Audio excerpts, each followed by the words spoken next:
Orang ini menuangkan seember darah segar ke laut. Bau darah segera menarik perhatian hiu. Kerumunan orang bersorak-sorai saat melihat kedua kakak beradik ini sangat ingin masuk ke dalam kandang, siap untuk lebih dekat dan pribadi dengan hiu. Saat sangkar diturunkan, mereka takjub dengan pemandangan di hadapan mereka. Sang saudari begitu bersemangat, sehingga ia mengeluarkan kameranya untuk mengambil gambar. Ia tidak sengaja menjatuhkan kameranya ke dalam air. Tapi saat itu seekor hiu muncul.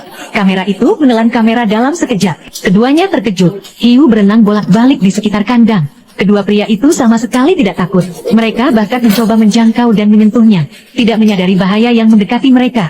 Kemudian naga itu tiba-tiba bergetar. Mereka merasakan sangkarnya turun sedikit.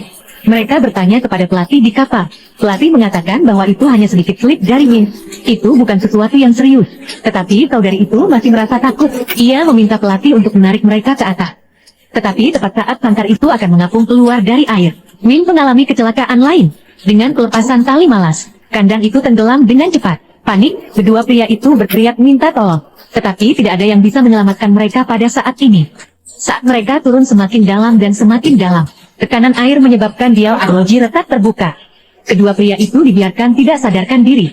Lebih buruk lagi, gravitasi dari turunnya naga liar menyebabkan dudukan Winch jatuh bersamanya dan jatuh ke laut bersamanya. Dan akhirnya kedua pria itu tenggelam 47 meter ke dalam pulau. Setelah waktu yang tidak diketahui, kakak perempuan saya adalah orang pertama yang bangun. Kegelapan lautan sangat menakutkan. Ia mulai meminta bantuan.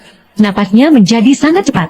Ketika ia terbangun, saudara perempuannya bergegas meyakinkannya untuk tetap tenang, karena kepanikan mempercepat konsumsi. Setelah beberapa penyesuaian, suster akhirnya menstabilkan pernapasannya. Pada saat itu, suara pelatih terdengar melalui radio.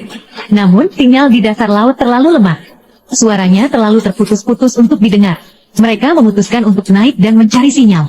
Tetapi pintu keluar naga besi terjebak dalam winch. Tidak peduli seberapa keras mereka mencoba, mereka tidak bisa membukanya. Saudari memutuskan untuk melepas semua perlengkapannya, untuk berenang melalui celah. Sang saudari mencoba menghentikan mereka. Kami berada di perairan yang dalam. Jika mereka tidak mengenakan masker pernapasan mereka tepat waktu, konsekuensinya tidak akan terpikirkan. Tetapi berpikir bahwa ini adalah satu-satunya cara untuk menyelamatkan dirinya sendiri. Dia tidak peduli. Setelah menarik napas dalam-dalam, ia segera melepas peralatannya dan berenang keluar secepat yang dia bisa. Tetapi semua baik-baik saja. Setelah memasang kembali masker pernapasannya, pertama-tama ia memindahkan penyangga winch yang menghalangi jalan keluar. Kemudian ia berenang ke atas dengan cepat, tepat saat ia mencapai kedalaman 40 meter. Ia akhirnya melakukan kontak dengan pelatihnya. Pelatih terus mengawasinya. Pertama kembali ke naga besi untuk bersembunyi dari hiu. Mereka akan mengirim seseorang untuk menarik naga besi kembali ke atas. Tetapi dalam perjalanan pulang, hiu itu tiba-tiba datang menerjang.